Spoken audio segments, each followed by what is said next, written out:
Alors, je suis Sanzi Vianney, jeune artiste camerounaise, voilà, vivant au Cameroun, voilà. Officieusement, Sanzi Vianney a commencé depuis pratiquement l'âge de 9 ans. Oui, parce qu'elle accompagnait maman dans les chorales, mais elle écrivait déjà, parce que mon premier texte, je l'ai écrit à 9 ans. Mais officiellement, j'ai commencé à l'âge de 15 ans. J'ai commencé à accompagner des artistes en tant que choriste à l'âge de 15 ans. Et puis, petit à petit, j'ai fait la rencontre de certains aînés. J'ai enregistré mon premier album. J'ai fait mon premier festival en 2007. Ensuite, en 2009, j'ai sorti mon tout premier album. Et voilà, je suis ce que je suis aujourd'hui par la grâce de Dieu et tous ceux que j'ai rencontrés sur mon chemin. Quand je vois comment j'ai commencé, mon Dieu, ben je suis heureuse, je suis fière, je suis contente. Parce que je suis le résultat de beaucoup d'ambition, beaucoup d'aide autour de moi, beaucoup de peine, de douleur, parce qu'on ne se lève pas, on devient un des noms de la musique camerounaise. Mais quand je me vois aujourd'hui, je suis fière de moi et je suis fière, voilà. Sanzi Vianney que je suis fait dans ce qu'on appelle la musique moderne aujourd'hui, on va dire quoi, de l'ethno-world music, d'autres diront de la fusion, d'autres diront de l'afro soul. Mais moi étant originaire du centre, de la région centre du Cameroun, je chante en ma langue maternelle qui est l'Eton. Et le rythme traditionnel des Etones, en général, hein, chez les Bétis, c'est le bikoutsi. Donc moi, ce que je fais, c'est que je prends le bikoutsi, je le mélange tranquillement à la soul, au jazz, à la soul, le R&B, tout ce que je sens à la bossa nova. Vraiment, ça dépend de l'inspiration.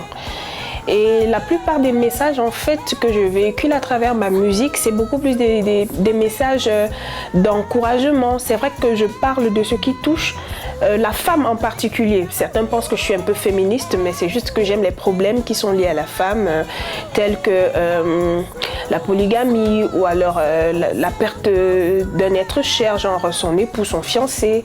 Mais je chante aussi l'amour, je chante l'unité dans le couple.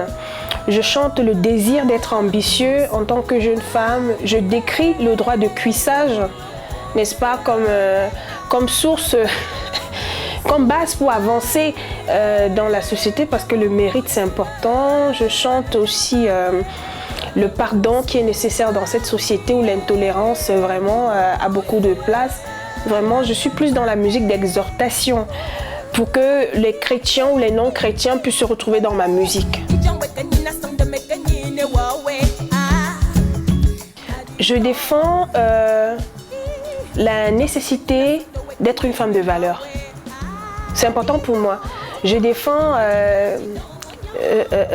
la femme et toutes les valeurs toutes les valeurs, n'est-ce pas, qui autour font qu'une femme, ce n'est pas que la plastique. J'aime à défendre ça, à rendre hommage aux femmes rurales. Par exemple, dans mes 2 albums, on va se rendre compte que j'ai chanté pour les femmes rurales. C'est important que beaucoup de jeunes femmes et même la société comprennent que la femme rurale, elle vit peut-être au village, mais elle mérite notre respect. Déjà par nous qui sommes à la ville avec nos talons, nos aiguilles et tout, parce qu'elles vont au champ, elles sont dans un environnement de vie qui fait que certains peuvent croire qu'elles sont défavorisées, mais en réalité, elles sont des femmes de valeur. Il faudrait les respecter parce que notre nourriture vient de la sueur de leur front. Il y a des valeurs, comme je disais tout à l'heure, la méritocratie. Je pense qu'une femme ne devrait pas que se baser sur son physique. Aujourd'hui, au Cameroun aussi, beaucoup de jeunes filles partent désormais à l'école. Il y a des années en arrière, les filles n'avaient pas le droit de partir à l'école. On n'envoyait que les garçons.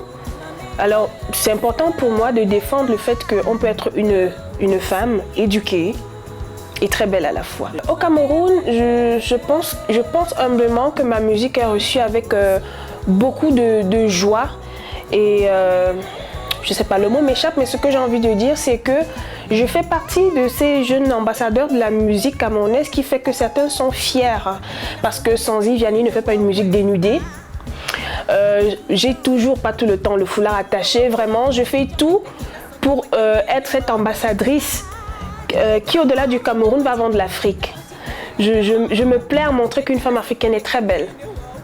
Que ce soit dans mon côté vestimentaire, dans ma manière de m'adresser aux autres et dans ma façon d'être ambitieuse au niveau, comment je vais dire ça, dans le travail, je suis assez perfectionniste et ça se perçoit un peu dans mon travail. Ceux qui m'écoutent au niveau de l'Afrique, parce que je suis sortie du Cameroun, je suis allée au Bénin, au Kenya, un peu partout, en Afrique de l'Ouest et de l'Est aussi, même en Europe. Ils reçoivent ma musique un peu comme un bonbon sucré. Dans les 5 prochaines années, comment je vois ma carrière? Je vois ma carrière un peu plus loin que là où elle est aujourd'hui. Je vois ma carrière à mi-chemin entre la musique et le théâtre parce que j'ai commencé l'écriture d'une pièce musico-théâtrale.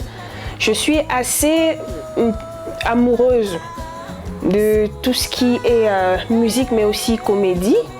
Et ayant fait une tournée en 2010 avec Daughters of Africa, une troupe où on mélangeait la musique, le théâtre et la danse, c'est un peu comme un appel. Donc je suis persuadée que dans 5 ans, Sanzi Vianney, ce sera un peu dans la musique mais aussi un peu dans la comédie musicale parce que ça permet de faire passer beaucoup plus de messages aussi.